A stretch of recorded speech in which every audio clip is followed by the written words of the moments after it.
We at Mindcare provide the services since 2012 related to career programs in counselling.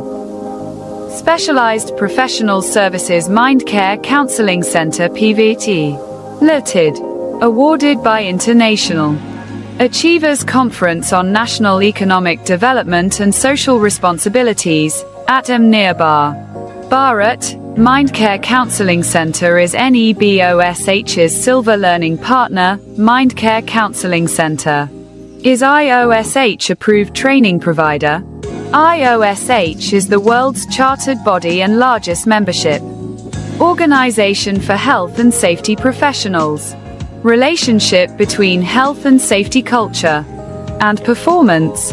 There is a strong link between an organization's health and safety culture and its health and safety performance. Organizations with a strong, positive culture tend to perform well, whereas those with a weak negative culture perform badly. Positive culture.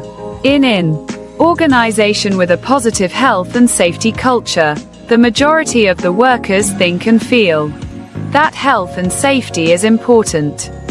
There is a strong policy and clear leadership from the top. Because senior management have this attitude, which runs through the whole organization, from top to bottom. Managers think about the health and safety implications of their decisions, and workers do likewise. The majority of people work safely because they want to, not simply because they have to, even without close supervision. Because this is the way that things are done in the organization. People in the organization who do not share the group view are in the minority and are likely to come round to the group way of thinking and acting. This is because the culture of an organization tends to be absorbed by its workers over time. Workers who do not adjust to the group way of thinking may either leave because they don't feel that they fit in, or might be dismissed for working unsafely.